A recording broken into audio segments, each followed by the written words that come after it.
It wasn't that long ago that this time of year we'd be talking about flu shot season, and we still do, but now it's also COVID booster season. And this year there seems to be a lot of questions around who needs them and when. Are they still effective? So joining us now to talk about the current state of viruses and vaccines is Dr. Sarah George, professor of infectious diseases at SLU School of Medicine and a researcher in SLU's Vaccine Center. Thanks for joining us, Dr. George. Thank you. So let's talk about, there's flu, there's COVID, there's RSV. What virus is causing the most concern right now?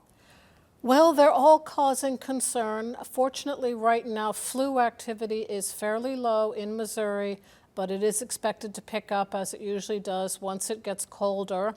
COVID activity, again in Missouri, reasonably low in most counties. There are some counties that have moderate COVID activity.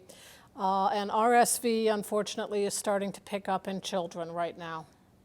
So COVID is still a concern, and one of those, it's not the leading topic of conversation anymore, it doesn't seem, well, maybe in your field, but not necessarily in ours. But one of those terms that we heard a lot in years past was herd immunity. Is that something we've reached? I wish we had. The problem is that COVID virus keeps evolving. Every time it infects a new person, it has another chance to evolve. So right now we've got 2 new strains that are circulating, as well as the XBB strain. Those are all descendants of the Omicron, it gets confusing, family of COVID. So yes, it's still a concern, and the COVID booster is still recommended for everybody 6 months of age and older. It's still recommended, but just like the flu shot changes every year depending on the type of strain. The COVID booster, that's not in the same, it hasn't been redeveloped. Well, this is actually a new booster that was designed against the XBB strain that we had so many cases of last spring and summer, and we're still seeing cases of, and it gives you protection against the 2 newer strains we're seeing right now. So it is definitely recommended. And at this point, hundreds of millions of people have had COVID, some more, multiple times. And there's ongoing research about the long-term effects of COVID. What do we know now about long COVID? Well, unfortunately, people are still getting it, and that's another reason to get vaccinated. If you can't get long COVID, if you don't get COVID. It seems to be a very complicated syndrome with a lot of different symptoms in different people. Usually gets better slowly over time, but it can be very hard on people for months, sometimes many months.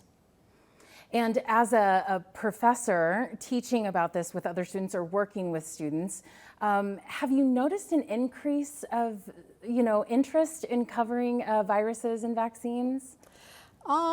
People are interested in a lot of things. They're definitely interested in viruses. They're definitely scared of them, appropriately enough, or concerned about them at least. And yes, there's a lot more interest in vaccines and developing new vaccines like the mRNA vaccines that we developed for COVID. Yeah, so can you tell us about some of those new developments that you're working on or researching right now? Well, we've been working on an mRNA vaccine for flu. mRNA vaccines have the advantage that they are a lot faster to make. The current flu vaccine takes about 6 months to make start to finish. And that's a problem if we have a new flu strain or a new flu pandemic. Last flu pandemic was in 2009. We could get another one, unfortunately, any time now. So we need to make vaccines faster and quicker, and mRNA and other technologies are ways to do that. It seems in 2021, when I was looking to get my COVID vaccine, the first one, I had to travel with a colleague to Hannibal, Missouri. That was the closest place I could find a vaccine. That doesn't seem to be the case anymore. There's, wide availability. But for example, my daughter's pediatrician office does not offer the COVID vaccine for children. Is there an issue with accessibility? There was early on back in September when the new vaccine was just coming out, but it's pretty widely available right now. You can sign up for it at CVS or Walgreens. Your doctor's clinic probably has it. Many other pharmacies do. It is covered by Medicare, Medicaid, and private insurance. So the big takeaway is get vaccinated, get boosted, stay healthy. Masks, are those, effective anymore? Well, they're certainly still effective.